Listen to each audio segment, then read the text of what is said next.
শিক্ষার্থীবৃন্দ, অনলাইন ক্লাসে স্বাগতম।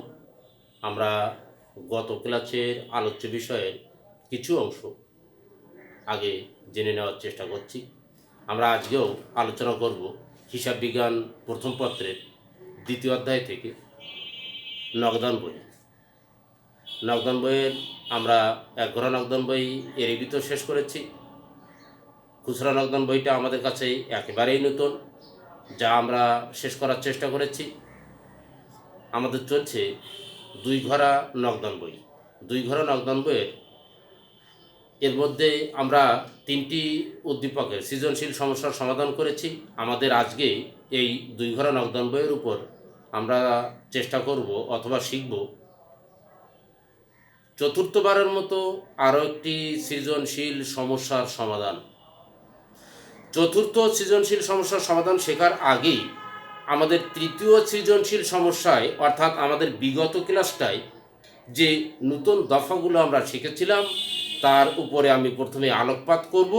চলে যাব তোমাদের সঙ্গে নতুন সমস্যার সমাধানের জন্যে। নতুন সমস্যার সমাধানের লক্ষ্যে যাওয়ার আগেই আমরা বিগত ক্লাসটায় শেখা এবং সৃষ্ট দফাগুলিকে আরও একবার শিখে নেওয়ার, দেখে নেওয়ার চেষ্টা করছি। তোমরা আমার সঙ্গে হোয়াইট বোর্ডে থাকো। আমরা গতদিন ক্লাসে নতুন করে শিখেছিলাম নাম্বার 1, মালিক কর্তৃক আনীত মূলধন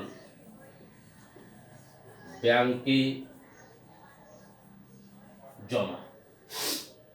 অর্থাৎ আমরা দেখেছিলাম মালিক যে পরিমাণ অর্থ অতিরিক্ত মূলধন হিসেবে ব্যবসায় বিনিয়োগ করছেন তার নির্দিষ্ট অংশ নয়, সম্পূর্ণ অংশটাই উনি ব্যাংকে জমা করে দিয়েছেন।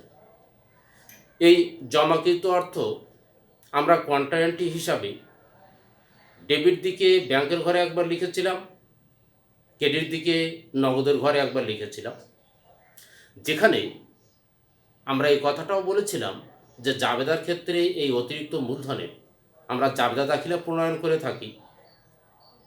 নগদান হিসাব ডেবিট, অতিরিক্ত মূলধন হিসাব ক্রেডিট। এ দফাটি আমরা গতদিন শিখেছিলাম। নাম্বার 2,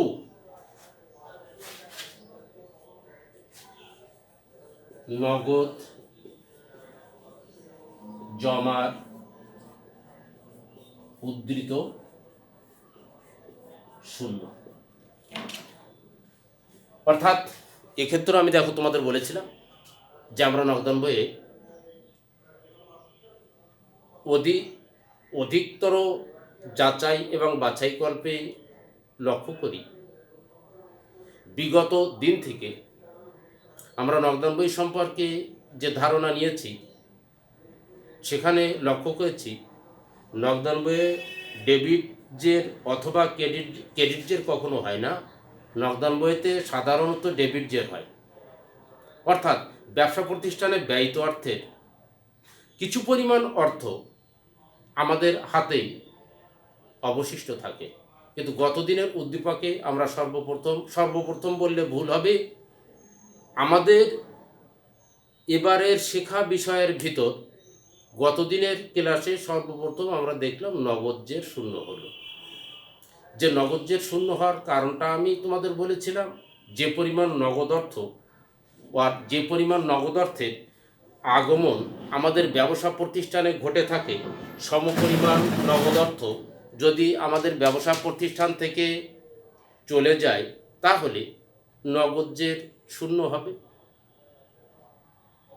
আমরা গতদিনের ক্লাসে একটি উদ্দীপক শুধুমাত্র লিখে নিয়েছিলাম, যার সমাধান আমাদের করা হয়নি। সেক্ষেত্রে আমি তোমাদের বলেছিলাম যে তোমরা উদ্দীপকটা একটু পড়ে রাখবে, তাহলে কি হবে, আমি যখন এর সমাধান নিয়ে আলোচনা করব বা তোমাদের হোয়াইট বোর্ডে করে দেখাবো তোমাদের বুঝতে বেশ খানিকটা সুবিধা হবে। আমি এখনই হোয়াইট বোর্ডে তোমাদের গতদিন সৃজনশীল সমস্যার সমাধানটি করে দেখাচ্ছি। তোমাদের তুলে নেওয়ার জন্য আমি পর্যাপ্ত পরিমাণ সময় দেব। তোমরা খাতায় দাগ টানো, আর সাথে সাথেই সৃজনশীল সমস্যাটি আরও একবার পড়ে নাও। তাহলে কি হবে, যদিও তোমরা প্রশ্ন করতে পারছো না, আমি যখন সমাধানটা তোমাদেরকে দিচ্ছি, তোমরা এখান থেকে হয়তো নতুন দিক, নতুন বিষয় পাবে। আলোচনা করার সময় বোঝার অস্পষ্টতা থাকলে সেটা সাথে সাথে খাতায় লিখে নাও। পরবর্তীতে আমার কাছে তোমরা ফোনের মাধ্যমে এটা জেনে নিতে পারো বা প্রশ্ন করো। তোমরা দাগ টানো, উদ্দীপকটিকে নতুন করে পড়ো, আমরা সমাধানের চেষ্টা করি। তো দেখো, আমরা যখন সৃজনশীল সমস্যাটা সমাধান করতে চাইলাম, হোয়াইট বোর্ডে আমাদের অলরেডি সমাধানটা আছে। তবে সমাধানটা শুরু করার আগে, আলোচনা শুরু করার আগে আমি উদ্দীপকটি আরও একবার তোমাদের সামনে উপস্থাপন করছি বা পড়ে দিচ্ছি। তোমরা এটা একটু লক্ষ্য করো যে আমাদের উদ্দীপকটা মূলত ছিল গত দিনের পণ্য ক্রয় নগদে 20,000 টাকা। যদিও হেডলাইনটা আমি একটু বলে যাই, হেডলাইনে ছিল ব্যাংক উদ্ধৃত যথাক্রমে 50,000 টাকা এবং 30,000 টাকা ছিল। এর উপরে ভিত্তি করে নিচের কিছু লেনদেন সংগঠিত হলো। সেখানে ছিল পণ্য ক্রয় 20,000 টাকা, পণ্য বিক্রয় নগদে 15,000 টাকা, চেকে 7,000 টাকা। মে 9 ব্যাংকে হিসাব খোলা হলো 25,000 টাকা। মে 12 অফিসের জন্য ক্যালকুলেটর ক্রয় 700 টাকা। মে 14 8 তারিখের চেকটি প্রত্যাখ্যাত হলো। এ ধরনের উদ্দীপকটা তোমাদের কাছে লেখা আছে। আমাদের কাছে প্রথমেই প্রশ্ন করল কোয়াতে কোয়ান্ট্রা দাখিলার পরিমাণ কত। এর জন্য আমি তোমাদেরকে অনুরোধ করব, তোমরা প্রথমেই খাতায় দাগ টেনে নিয়ে লেখো মোনালি বিশ্বাসের কোয়ান্ট্রা দাখিলার পরিমাণ নিম্নরূপ। এখানে কোয়ান্ট্রা হিসাবে দেখো আমাদের 2টা তারিখকেই আমরা চিহ্নিত করতে পারি। প্রথমে 9 তারিখ, দেখো ব্যাংক হিসাবে এখানে সি চিহ্ন আমরা দিয়েছি। আর একটা হচ্ছে 18 তারিখ, নগদান হিসাব আমরা সি চিহ্ন দিয়েছি। তাহলে আমরা ক দাগের উত্তরের আওতায় নিতে পারবো তারিখ 9 এবং তারিখ 18। তারিখ 9 এবং 18 নেওয়ার পরে এরপরে আমাদের আসছে খ নাম্বারে আমাদের কাছে চাইলো নগদ প্রাপ্তি জাবেদা। নগদ প্রাপ্তি জাবেদার ছক আমরা আগে থেকে জানি। তারিখ, কর্মিক নম্বর, বিবরণ, তারিখ, কর্মিক নম্বর, বিবরণ আর ক্রেডিট হিসাব খাত তোমরা লিখতে পারো। সূত্র নগদ টাকা और নগদ ডেবিট, প্রাপ্ত টাকা ডেবিট, বিক্রয় হিসাব ক্রেডিট, প্রাপ্য হিসাব ক্রেডিট, অন্যান্য খাত যদি থাকে আর অন্যান্য হিসাব এটাও ক্রেডিট। এভাবে আমাদের শেষ হচ্ছে নগদ প্রাপ্তি জাবেদা। আমরা আমাদের হোয়াইট বোর্ডে উপস্থাপিত নগদান বইয়ের মূল অংশে আমরা চলে যাব। মের 1 তারিখে দেখো বলা আছে মোনালি বিশ্বাস 50,000 টাকা নগদ ও 30,000 টাকার ব্যাংক উদ্ধৃত নিয়ে ব্যবসা আরম্ভ করলেন। সেক্ষেত্রে আমরা নগদান বইয়ের ডেবিট দিকে ব্যালেন্স বিডি হিসাবে 50,000 টাকা এবং ব্যাংকের ঘরে 30,000 টাকা দেখিয়েছি। মের 1 পরেই আছে আমাদের 5 তারিখ, 20,000 টাকার পণ্য ক্রয়, যেহেতু এখানে ধারে শব্দটা উল্লেখ নেই, নাম উল্লেখ নাই, এই জন্যে আমরা এটাকে নগদে ধরে আমাদের কাছ থেকে নগদ টাকা চলে যাচ্ছে এমনটি নিয়ে আমরা এটাকে নগদের ক্রেডিট দিকে আর নগদান বইয়ের ক্রেডিট দিকে আমরা এটাকে রেখে দিলাম। 5 তারিখের পরে আছে 8 তারিখ। 8 তারিখে আছে পণ্য বিক্রয় নগদে এবং চেকে। নগদে 25,000 টাকা, চেকে 7,000 টাকা। এখানে একটি বিষয় লক্ষণীয়,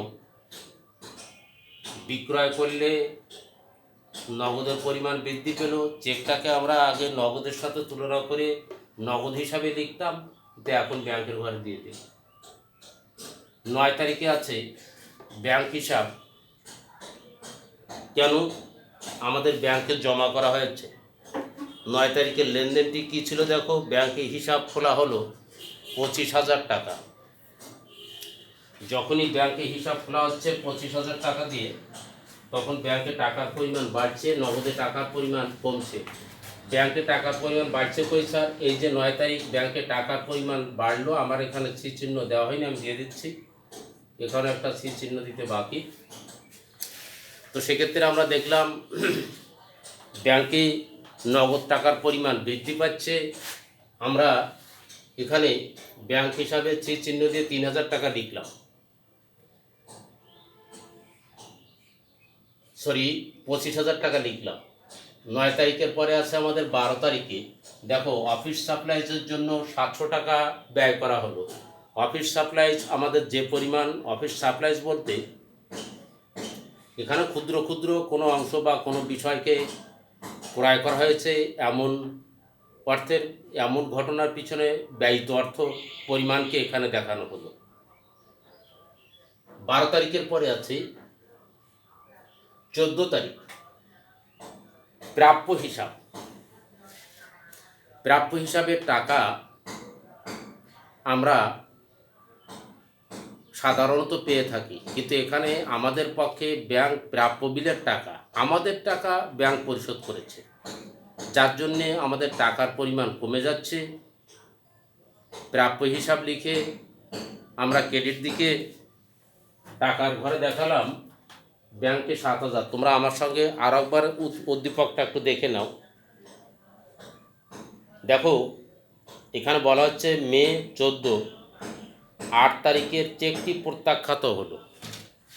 8 তারিখে আমি 7,000 টাকার একটা চেক পেয়েছিলাম, যার জন্যে নগদান বইয়ের ডেবিট কার্ড বেড়ে যাওয়া পর 7,000 টাকা আমার বেড়ে গিয়েছিল। সেই চেকটা যখন প্রত্যাখ্যাত হবে বা প্রত্যাখ্যান হবে, ব্যাংকে টাকার পরিমাণ কমে যাবে। এর জন্য আমরা প্রাপ্য হিসাব ক্রেডিট লিখে দিলাম আরও 7,000 টাকা।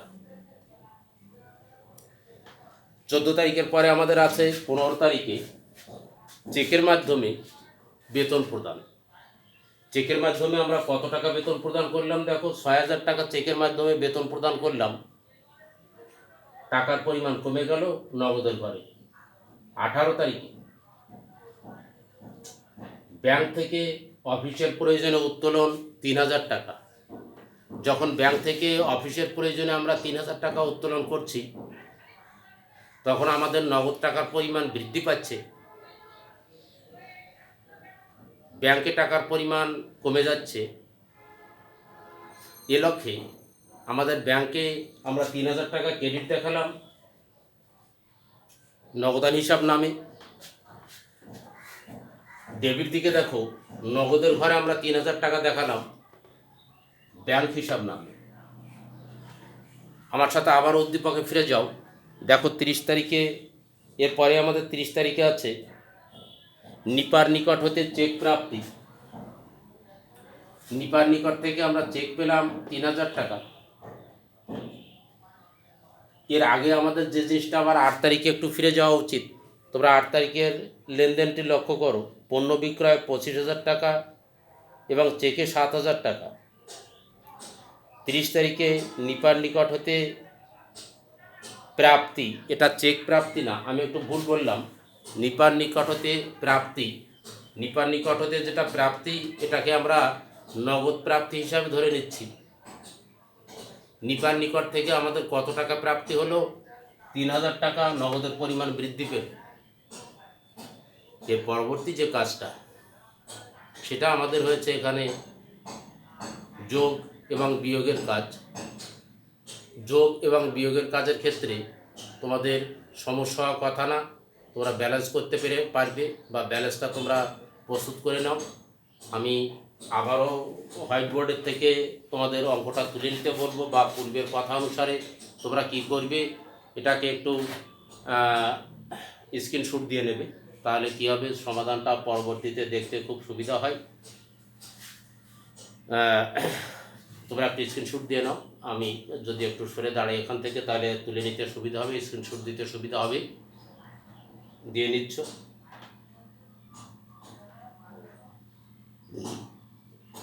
আমরা আগামী দিন 3 ঘর নকদান বই শুরু করব। এই 3 ঘর নকদান বই শুরু করার আগে আমি আবারও একটু প্রাথমিক আলোচনা করে নেব। আসলে আমাদের নকদান বইয়ের মূল যে শখ বা বেসিক শখ, তারিখ, বিবরণ, রসিদ নং, খতিয়ান পৃষ্ঠা 1, 2, 3, 4, ডেবিট পাশেও 4টি ঘর, ক্রেডিট পাশেও 4টি ঘর। অর্থাৎ আমাদের নকদান বইয়ের ক্ষেত্রে মূল ঘর 4, 4, 8টি।